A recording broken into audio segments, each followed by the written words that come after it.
ذکرک، محبوب ہم نے آپ کے ذکر کو آپ کی خاطر بلند کر دیا ہے۔ اب اس آیت کے ترجمے میں آپ غور فرمائیں،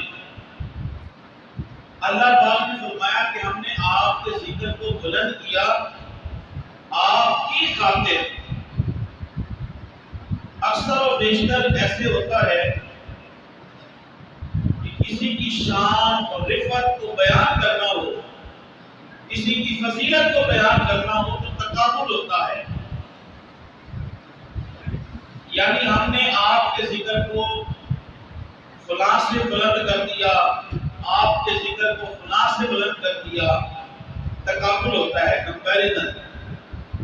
اس کی مثال سمجھیں کہ جیسے کوئی یہ کہے کہ زید کا گھر خالد کے گھر سے مسجد کے زیادہ قریب ہے۔ اب اس مثال میں زید اور خالد دونوں کا گھر مسجد کے قریب ہے، لیکن زید کا گھر بنسبت خالد کے گھر سے مسجد کے زیادہ قریب ہے، تو قابل ہے۔ لیکن اللہ تعالیٰ نے یہاں فرمایا فرفعنا لک ذکرک، محبوب ہم نے آپ کے ذکر کو جو بلند کیا ہے، آپ کو جو رفعت ذکر عطا کی ہے، کہ اللہ تبارک و تعالیٰ یہ فرما رہا ہے محبوب ہم نے لکا آپ کی خاطر، یہ اس لیے کہا کہ ہم نے آپ کے مد مقابل کسی کو رکھا ہی نہیں، محبوب آپ کے مقابلے میں کوئی ہے ہی نہیں۔ فرفعنا لک ذکرک، نہ ملائکہ فرشتوں میں آپ کے کوئی مقابل ہے، نہ انبیاء اور رسول میں آپ کی کوئی مقابل ہے، نہ تمام مخلوق میں آپ کے کوئی مقابل ہے۔ ورفعنا لک ذکرک، محبوب کی آپ کی شان یہ ہے آپ کی کوئی مد مقابل نہیں۔ ورفعنا لک ذکرک، ہم نے آپ کے ذکر کو آپ کی خاطر ہی بلند کر دیا۔ اللہ پاک نے حضور نبی کریم صلی اللہ علیہ وسلم کا ذکر اس طرح بلند فرمایا ہے کہ حضور کی ولادت سے پہلے ہی ان گنت سال پہلے مخلوق میں اور عالم لامکان میں ذکر مصطفیٰ ہو رہا۔ چنانچہ سورہ آل عمران قرآن مجید کی آیت مبارکہ ہے وَإِذْ أَخَذَ اللَّهُ مِيثَاقَ النَّبِيِّينَ لَمَا آتَيْتُكُم مِّن كِتَابٍ وَحِكْمَةٍ۔ اس آیت کریمہ کا مفہوم سماعت فرمائیں۔ اللہ تبارک و تعالیٰ نے عالم ارواح کے اندر تمام انبیاء علیہ السلام اور تمام رسل علیہ السلام کی ارواح مقدسہ کو اکٹھا کیا اور ان سے ایک وعدہ لیا کہ جب تمہیں نبوت و رسالت دی ہو، تخت و تاج و بادشاہی عطا کی ہو، عین اس وقت جب میرا عظمت والا رسول آ جائے تو پھر کیا کرنا ہے؟ لَتُؤْمِنُنَّ بِهِ وَلَتَنْصُرُنَّهُ، کہ اس عظمت والے رسول پہ ایمان بھی لانا ہے اور اس کی مدد بھی کرنی ہے۔ تو یہ ابھی حضور آئے نہیں، دنیا میں تشریف نہیں لائے، لیکن ذکر مصطفیٰ کی رفعت اور ذکر مصطفیٰ کی شان دیکھے کہ حضور کے آنے سے پہلے ہی عالم ارواح کے اندر بھی ذکر مصطفیٰ ہو رہا۔ علامہ جلال الدین سیوطی رحمۃ اللہ علیہ کہ جب آدم علیہ السلام زمین پر تشریف لائے، جنت میں ممنوع شجر سے درخت سے کھا لیا، زمین پر تشریف لے آئے، تو عرصہ دراز تک آپ اللہ سے رجوع کرتے رہے، روتے رہے، اور جب آپ نے آسمان کی طرف سر اٹھا کے دیکھا تو آپ کو عرش الہی کے ستونوں پر یہ کلمہ لکھا نظر آیا، لا الہ الا اللہ محمد رسول اللہ صلی اللہ تعالی علیہ وآلہ وسلم۔ تو آدم علیہ السلام اللہ کی بارگاہ میں کیوں التجا کرتے ہیں؟ پروردگار عالم میرے رجوع کو قبول فرما، اس نام کے صدقے وسیلے سے جو تیرے نام کے ساتھ لکھا ہوا ہے۔ اللہ پاک نے فرمایا ہے آدم تمہیں کیسے پتا چلا کہ اس نام کے ساتھ مجھے بڑا پیار ہے؟ آدم علیہ السلام نے عرض کیا بارگاہ جب میں نے عرش الہی کی طرف دیکھا تو عرش الہی پر اس کے ستونوں پر میں نے تیرے نام کے ساتھ نام محمد لکھا ہوا دیکھا۔ تو میں نے کہا کہ جو نام اللہ کے نام کے ساتھ لکھا ہوا ہے یقیناً یہ نام اللہ کو پیارا ہے۔ تو میں نے اسی نام کے وسیلے سے جب تیری بارگاہ میں دعا کی، رجوع کیا، تو اللہ نے آدم علیہ السلام کے رجوع کو، دعا کو قبول فرمایا۔ پھر اللہ نے فرمایا آدم تو نے ٹھیک اور درست سمجھا، واقعی اگر یہ نام نہ ہوتا، محمد نہ ہوتے تو میں اس کائنات ارض و سماوی کو نہ بناتا۔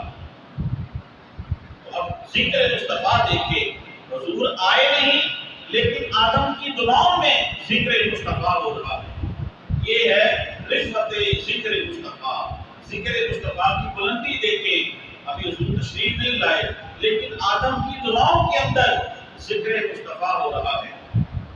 علامہ جلال الدین سیوطی الخصائص الکبریٰ کے اندر لکھتے ہیں، حضرت آدم علیہ السلام فرماتے ہیں کہ میں جب جنت کا میں نے مشاہدہ کیا، جنت کو دیکھا، تو جنت کے ہر محل کے دروازے کے اوپر میں نے نام محمد لکھا دیکھا۔ میں نے جنت کے درختوں کے ہر پتے کے اوپر نام محمد لکھا ہوا دیکھا۔ جنتی حوروں اور جنتی تمام اشیاء کے اوپر میں نے نام محمد لکھا دیکھا۔ آدم علیہ السلام فرماتے ہیں میں نے فرشتوں کی دونوں آنکھوں کے درمیان بھی نام محمد لکھا دیکھا۔ یہ ہے رفعت ذکر مصطفیٰ۔ حضور ابھی دنیا میں تشریف نہیں لائے لیکن جنت میں بھی ذکر مصطفیٰ ہو رہا ہے۔ نام محمد اللہ نے جنت کے اندر یوں رقم کیا ہوا ہے۔ سیرت نگاروں نے لکھا ہر نبی اور ہر رسول اپنے اپنے دور میں نبی اکرم صلی اللہ علیہ وسلم کا ذکر فرماتے تھے، اپنے اپنے طریقے کے مطابق۔ وہ اللہ کی توحید کو بیان کرتے، اپنی نبوت رسالت کا اعلان کرتے، تبلیغ کرتے، لیکن جب دنیا سے جانے لگتے تو اپنے اپنے دور میں یہ ضرور اپنی امت کو بتاتے، اے لوگو ہم آپ کو یہ بتا کے جا رہے ہیں کہ ہمارے بعد ایک نبی ایسا آنے والا ہے جس کا نام محمد ہوگا، دنیا میں آسمانوں کے اوپر احمد ہوگا۔ اللہ نے اسے بڑی شان اور رفعت عطا کی۔ تو ہر نبی اور ہر رسول اپنے اپنے دور میں حضور کا ذکر کرتے رہے ہیں، اور اس کے اوپر قرآن کی ایک دلیل میں آپ کے سامنے عرض کرتا ہوں۔ سیرت نگاروں نے لکھا، لیکن قرآن کی ایک آیت آپ قرآن پڑھیں، عیسیٰ علیہ السلام کی جو عیسیٰ علیہ السلام نے ذکر مصطفیٰ کیا، اللہ نے اسے قرآن بنا دیا۔ اللہ نے عیسیٰ علیہ السلام یہ کہتے ہیں، اللہ قرآن میں بیان فرماتا ہے مبشرا برسول یأتی من بعد اسمہ احمد۔ عیسیٰ علیہ السلام کہتے ہیں اے لوگو میں تمہیں بشارت دے کے جا رہا ہوں، میں تمہیں خوشخبری دے رہا ہوں، کیا برسول یأتی من بعد اسمہ احمد، میرے پاس ایک ایسا رسول آنے والا ہے کہ جس کا نام احمد ہوگا۔ تو یہ ہے رفعت ذکر مصطفیٰ۔ حضور کے ذکر کی اتنی بلندی ہے، حضور دنیا میں تشریف نہیں لائے، ہر نبی آدم علیہ السلام، حضرت نوح علیہ السلام، حضرت شیش علیہ السلام، موسیٰ علیہ السلام، ہود علیہ السلام، سمود علیہ السلام، لوط علیہ السلام، یوسف اور یونس علیہ السلام، حتیٰ کہ 1,24,000 کم و بیش انبیاء رسول اپنے اپنے دور میں حضور کا ذکر کرتے رہے۔ سیدنا ابو ہریرہ رضی اللہ تعالیٰ عنہ سے روایت ہے، حضرت آدم علیہ السلام جب اب جنت سے نیچے سر اندیب ایک مقام ہے، جگہ کا نام ہے سر اندیب، بعد میں جب ترقی ہوتی گئی تو لوگوں نے جب اس کو دیکھا تو یہ سری لنکا میں ایک جگہ ہے جہاں پہ آدم علیہ السلام آپ تشریف فرما ہوئے، تو آپ کے اوپر وحشت طاری ہوئی، کیونکہ ایک الگ جہاں تھا، ایک الگ دنیا تھی، بتقاضۂ بشریت آپ نے تنہائی محسوس کی۔ جب تھوڑی سی وحشت ہوئی، اللہ پاک نے جبرائیل کو بھیجا، جبرائیل تشریف لائے آدم علیہ السلام کے پاس، ابو بشر کے پاس اور آدم علیہ السلام کے پاس آ کے جبرائیل علیہ السلام نے اذان دی.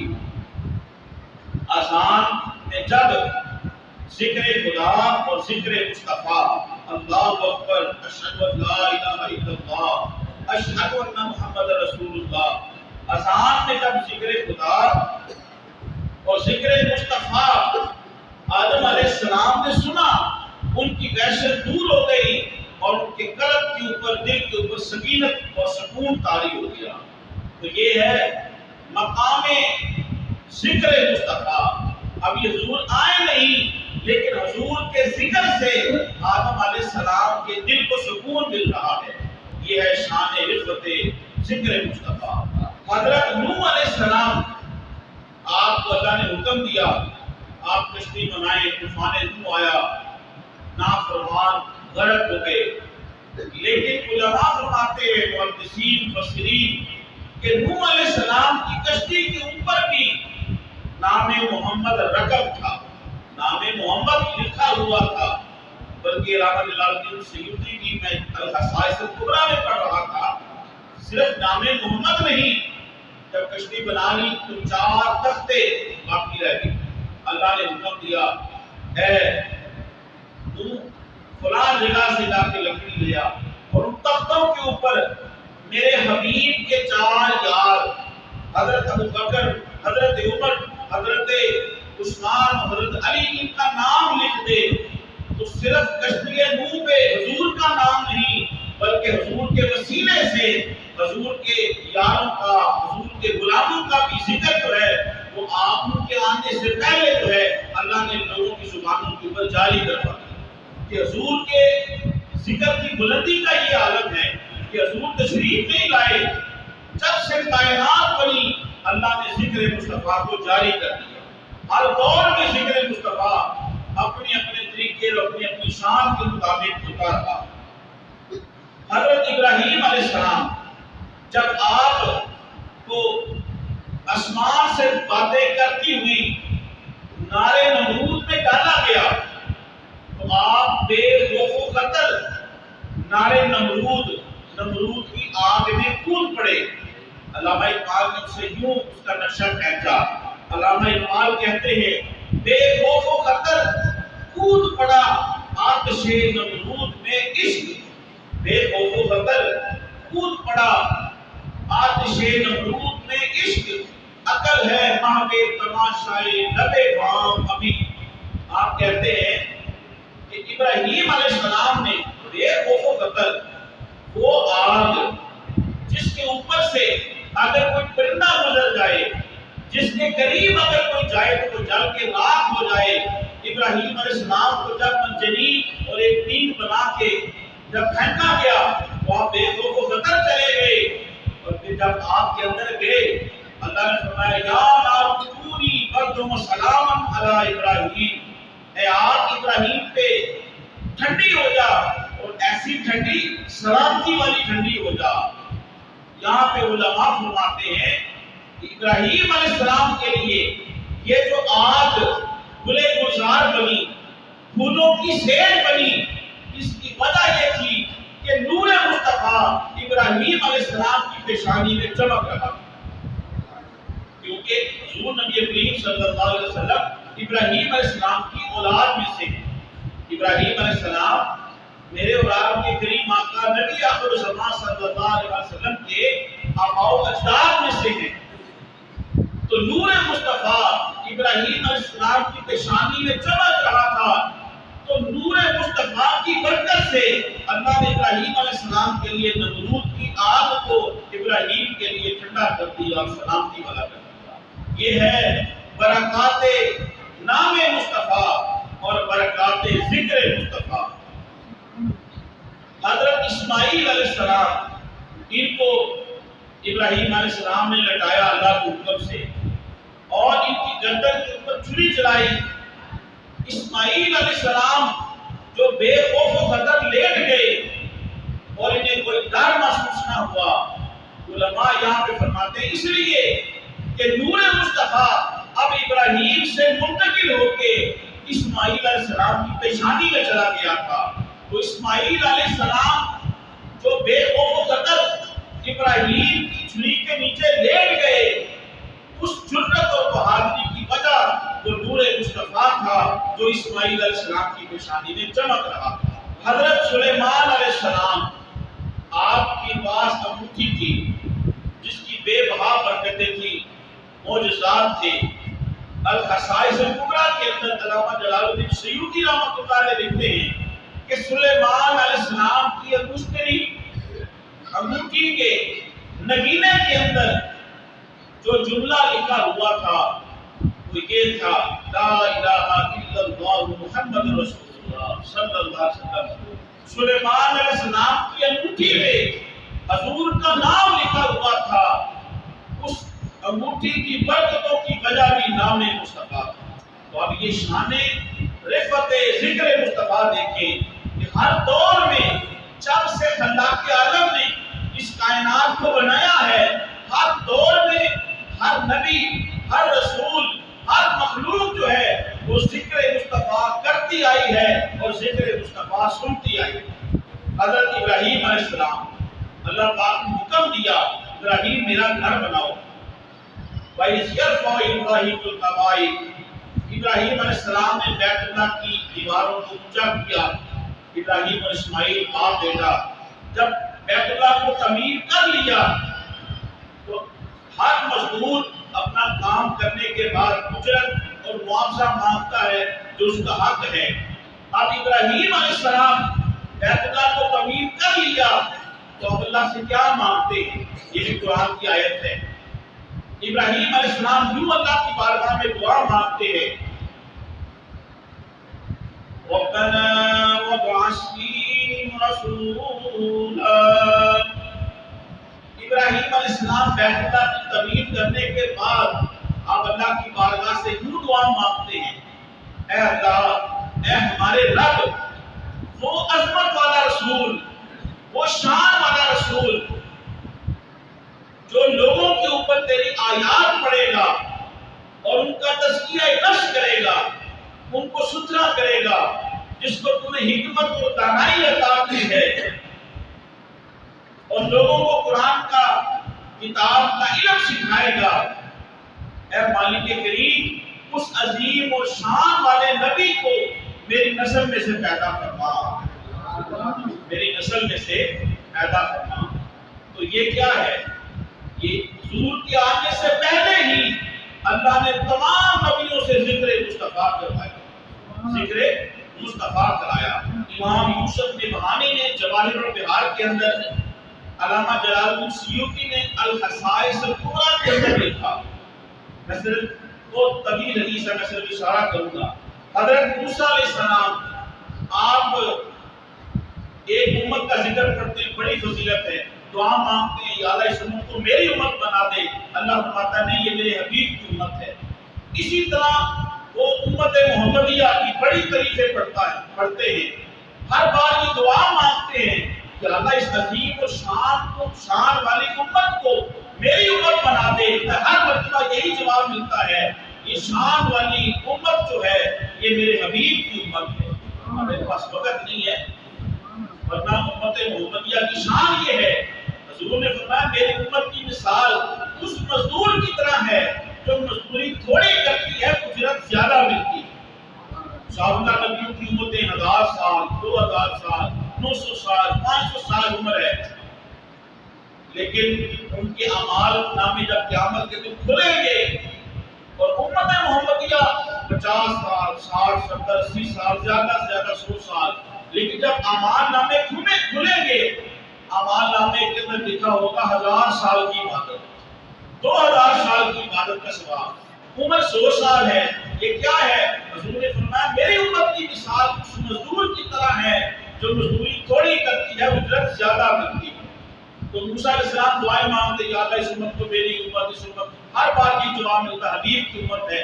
آخر میں امام یوسف نبہانی نے لکھا، جلال الدین سیوطی نے خصائص الکبریٰ کے اندر لکھا، آخر میں موسیٰ علیہ السلام اللہ کی بارگاہ میں عرض کرتے ہیں، ہمارے اللہ یہ اتنا عظیم اور شان والی امت ہے تو پھر اس نبی کی شان کا عالم کیا ہوگا؟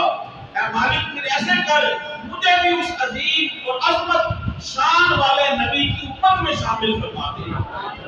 یعنی امت محمدیہ میں شامل ہونے کے لیے بنی اسرائیل کے پیغمبر دعائیں مانگتے رہے. حضور کے آنے سے پہلے ہی ذکر مصطفیٰ کا چرچا ہو رہا ہے. امام ابو نعیم حلیہ میں لکھتے ہیں بنی اسرائیل کا ایک بظاہر گنہگار شخص جب مر گیا، فوت ہو گیا، لوگوں نے اسے پھینک دیا. اللہ پاک نے حضرت موسیٰ علیہ السلام کو حکم دیا، اے موسیٰ فلاں شخص کو لوگوں نے پھینکا ہوا ہے روڑی کے اوپر، آپ اسے اٹھائیں، اس کی غسل دیں، اس کی تجہیز و تکفین کریں، اس کا جنازہ پڑھائیں. موسیٰ علیہ السلام اللہ کی بارگاہ میں عرض کرتے باری اللہ، بظاہر تو وہ گناہ گار تھا، لوگ متنفر تھے اسے روڑی میں پھینک دیا، آپ مجھ سے اللہ کے پیغمبر اپنے پیغمبر سے اس کا جنازہ پڑھوا رہے ہیں، اس کی وجہ کیا ہے؟ اس کی کیا ادا پسند آئی ہے؟ اللہ پاک نے فرمایا کہ وہ جب قرآن کھولتا تھا تو قرآن کے اندر جہاں پہ نام احمد آتا تھا وہ میرے حبیب کے نام کو چومتا تھا اور نام احمد کو اپنی آنکھوں میں لگاتا تھا. میں اس ادا کی وجہ سے اے موسیٰ تم سے اس کا جنازہ پڑھوا رہا ہوں.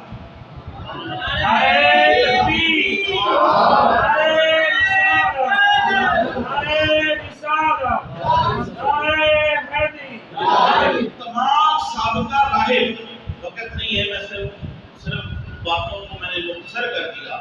تمام سابقہ راہب یعنی جو تورات کے، انجیل کے، زبور کے، آسمانی صحائفوں کے جو عالم تھے، اہل علم تھے، تو تمام آسمانی کتب کے جو اہل علم تھے وہ سارے کے سارے ذکر مصطفیٰ پڑھتے بھی رہے ہیں، ذکر مصطفیٰ لوگوں کو سناتے بھی رہے ہیں اور لوگوں کو بتاتے رہے ہیں کہ ایک عظمت والا رسول آنے والا ہے، ایک شان والا رسول آنے والا ہے. حضرت سیدنا ابوبکر صدیق رضی اللہ تعالیٰ عنہ تاجر تھے. آپ شام کے ملک شام تجارت کے لیے آپ نے خواب دیکھا. آپ اس وقت آسمانی کتابوں کا ایک عالم تھا، راہب، عبادت گزار، عیسائیوں کا ایک بہت بڑا عالم. اس کے پاس چلے گئے، اسے اپنا خواب سنایا. وہ راہب، وہ اہل علم، آسمانی کتابوں کا عالم کہتا ہے، چند سوال کرتا ہے، تمہارا نام کیا ہے؟ ابو بکر. کس قبیلے سے ہو؟ کہا قریش سے. کہاں سے آئے ہو؟ کہا مکہ المکرمہ سے. وہ تعبیر یہ دیتا ہے کہ اے ابو بکر پھر سنو، ان قریب مکہ المکرمہ میں ایک نبی مبعوث ہونے والے ہیں. اللہ نے اسے بڑی عظمتیں اور شانیں عطا کی ہیں، وہ اپنی بعثت کا اعلان کرنے والے ہیں. اے ابو بکر سن لو، تم اس کے خاص دوست اور مشیر اعلیٰ ہوگے اور اس کے تم خلیفہ بھی ہوگے. آپ سفر سے واپس آ گئے تو حضرت رسول پاک صلی اللہ علیہ وسلم نے اعلان نبوت فرمایا تو ابو بکر حضور کے پاس آئے. آپ نے کہا یا رسول اللہ صلی اللہ علیہ وسلم، اے محمد، آپ کے نبوت اور آپ کے نبی اور رسول ہونے کی دلیل کیا ہے؟ جب ابو بکر نے یہ پوچھا تو حضور نے فرمایا، ابو بکر تمہارا وہ خواب میری نبوت کی دلیل ہے. جو تم نے خواب دیکھا تھا ملک شام کے اندر اور ایک راہب سے جب اس کی تعبیر پوچھی تھی اور جو راہب نے تمہیں تعبیر بتائی تھی وہ تمہارا خواب میرے نبوت رسالت کی دلیل ہے. حضرت ابو بکر نے جب یہ سنا تو آپ نے کہا کہ اس وقت تو نہ حضور تھے، میں ملک شام میں تھا، تو آپ کے ساتھ وہ لپٹ گئے اور ابو بکر نے کہا یا رسول اللہ، میں قسم اٹھا کے کہتا ہوں آپ واقعی اللہ کے سچے نبی اور رسول ہیں.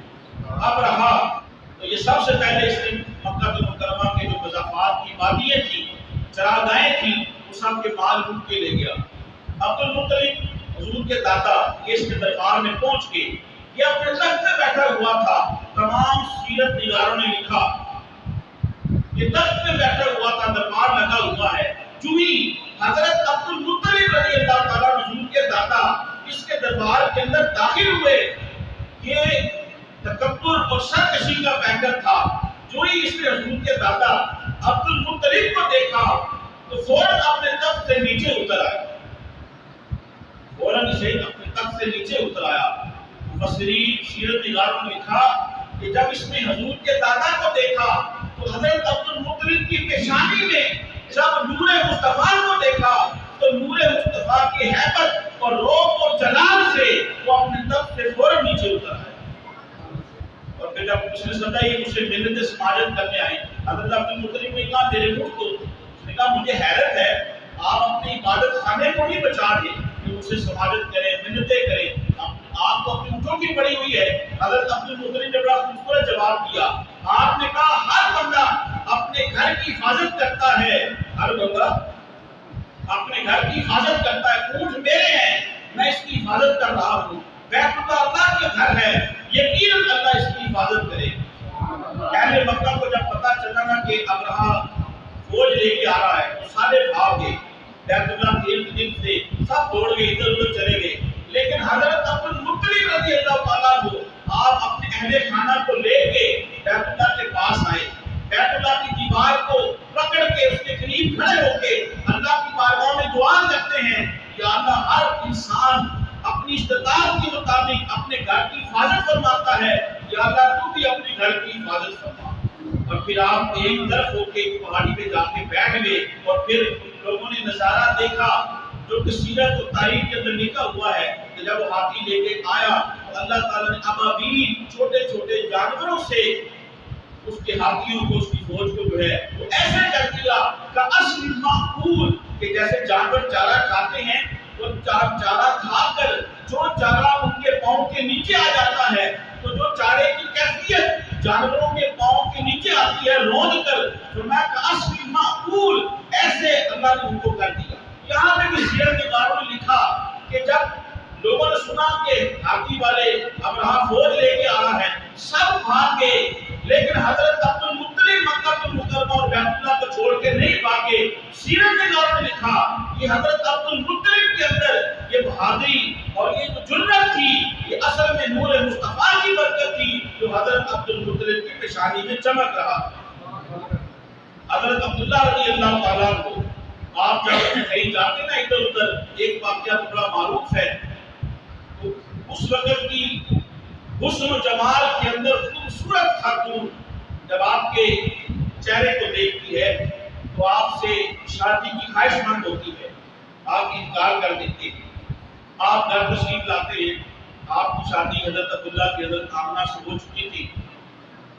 جب دوبارہ اچانک اتفاق سے وہ خاتون وہ کاہن تھی, کتابوں کا علم رکھنے والی تھی, تو جب دوبارہ حضرت عبداللہ حضور کے والد کو دیکھتی ہے تو حضرت عبداللہ رضی اللہ عنہ دیکھتے کہ وہ عورت آپ کی طرف کوئی مائل نہیں ہوتی. تو آپ اسے پوچھتے ہیں کہ پہلے تو مجھے اونٹوں کے انعام دے رہی تھی, 100 اونٹ دوں گی, اسے نکاح کر دو, لیکن آج وہ اس طرح کا تمہارے اندر وہ مائل نہیں ہو, یہ کیا وجہ ہے؟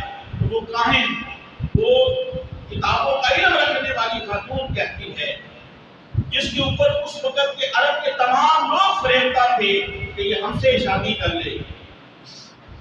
اس نے کہا کہ جب میں نے تمہیں دیکھا تھا حضرت عبداللہ کو, کہا کہ میں نے تمہارے پیشانی کے اندر ایک ایسا نور دیکھا تھا جو تمہاری پیشانی سے نکل کے آسمانوں کی طرف جا رہا تھا, جو میں تمہارے اندر رغبت رکھتی تھی اس نور کی وجہ سے تھی.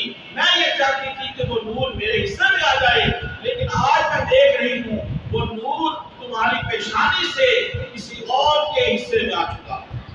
حضرت آمنہ رضی اللہ تعالیٰ عنہ کی سلب اور رحم کے اندر منتقل ہو چکا تھا. تو یہ رفعت ذکر مصطفیٰ ہے, شان مصطفیٰ ہے. پتھروں درختوں کے اوپر حضور کا نام نامی اس میں گرامی لکھا ہوا تھا. حضور نے ارشاد فرمایا میں ہر اس پتھر کو اور ہر اس درخت کو جانتا ہوں جو اعلان نبوت سے پہلے بھی مجھ محمد کے اوپر سلام پڑھا کرتے تھے. حضور صلی اللہ علیہ وسلم کے رضائی بھائی بہن بھائی آپ فرماتے کہ جب ہم بکریاں چرانے کے لیے جایا کرتے تھے تو ہم کیا دیکھتے؟ چرند پرند اور درندے حضور کے پاس آتے اور حضور کے قدموں میں جھک جایا کرتے تھے اور حضور کے اوپر سلام پڑھا کرتے تھے. تو پہلے نبی ایک مخصوص وقت کے لیے آتے, ایک وقت میں دو نبی ہوتے, لیکن حضور کے ذکر کی شان یہ ہے اب قیامت تک کے لیے ایک ہی ذکر ہوگا, وہ ذکر مصطفیٰ ہے. تو یہ رفعت ذکر مصطفیٰ ہے. انسان قبر میں جائے گا تو قبر میں سوال ہوگا تمہارا دین کون سا ہے, تمہارا رب کون ہے, تمہارا دین کیا ہے. تو ایک تیسرا سوال یہ ہوگا, حضور کی صورت دکھائی جائے گی, حضور کی صورت دکھائی جائے گی, اور پھر اہل قبر صاحب قبر سے پوچھا جائے گا کہ اے قبر والے بتا اس صورت کے بارے میں دنیا میں تو کیا کہا کرتا تھا. تو قبر کے اندر بھی ذکر مصطفیٰ ہوگا, قبر کے اندر بھی ذکر مصطفیٰ ہوگا. اور جب میدان محشر لگے گا, میدان محشر لگے گا, آپ حدیث کی کتابوں کو اٹھا کے دیکھ لیں, ہر بندہ نفسا نفسی کر رہا ہوگا. اس وقت ہر بندہ نفسا نفسی کر رہا ہوگا. اس وقت بھی اللہ اپنی شان کے مطابق جب اپنی کرسی کے اوپر اپنی شان کے مطابق بیٹھے گا اور اپنی شان کے مطابق جب بیٹھے گا اس کے اوپر, تو ساتھ ہی میرے اور آپ کے کریم آقا کو اللہ پاک مقام محمود پر فائز فرمائے گا, مقام محمود پر فائز فرمائے گا. تو عالم محشر کے اندر بھی ذکر مصطفیٰ جاری رہے گا. لوگ حضور کو تلاش کریں گے, لوگ حضور کو تلاش کریں گے.